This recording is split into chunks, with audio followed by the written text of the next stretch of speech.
Hello everyone, welcome to పమి talks. మనలో చాలా మంది ఎంతో ఇష్టంగా భక్తితో ప్రీతిగా ఆ రామభక్తుడైనటువంటి ఆంజనేయ స్వామిని ఆరాధిస్తూ ఉంటాం.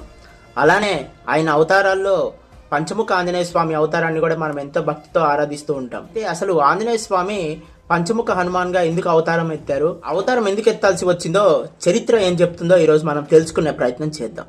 త్రేతాయుగంలో రాముడు సీత అరణ్యవాసంలో ఉన్నప్పుడు రావణుడు సీతమ్మ వారిని అపహరించిన తర్వాత రామలక్ష్మణులు రావణుడి యొక్క రాక్షస సైన్యాన్ని ఒక్కొక్కరిగా సంహరిస్తూ వస్తున్నారు. రావణుడి యొక్క సోదరుడు కుంభకర్ణుడు అలానే ఆయన కుమారుడు ఇంద్రజిత్తుని కూడా రామలక్ష్మణులు సంహరించారు. అప్పుడు ఏం చెయ్యాలో తెలియని రావణుడు పాతాళ లోకంలో ఉన్నటువంటి అతని సోదరుడు అహిరావణుడి సహాయం తీసుకుంటాడు. అయితే అహిరావణుడికి చాలా మాయలు శక్తులు ఉంటాయి.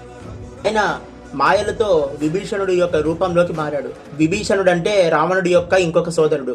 ఆయన మంచి మార్గం వైపు నడుస్తూ శ్రీరాముడి యొక్క సైన్యంలో ఒకడయ్యాడు. అయితే రాత్రి సమయంలో రామలక్ష్మణులు సైన్యం అంతా కూడా నిద్రిస్తున్న సమయంలో అహిరావణుడు మాయతో విభీషణుడి రూపంలోకి మారి సైన్యం లోపలికి వచ్చి రామలక్ష్మణులను అపహరిస్తాడు. అలా వాళ్ళిద్దరిని పాతాళ లోకంలోకి తీసుకెళ్లి బంధిస్తాడు. అది తెలుసుకున్నటువంటి ఆంజనేయ స్వామి పాతాళ లోకంలోకి వెళ్లి రామలక్ష్మణులని కాపాడడానికి ప్రయత్నిస్తారు. అయితే అహిరావణుడికి వరం ఉంటుంది. ఏంటంటే అతని నగరంలో ఉన్నటువంటి 5 దిక్కులలో 5 దీపాలలో ఆయన ప్రాణం అనేది నిక్షిప్తమై ఉంటుంది.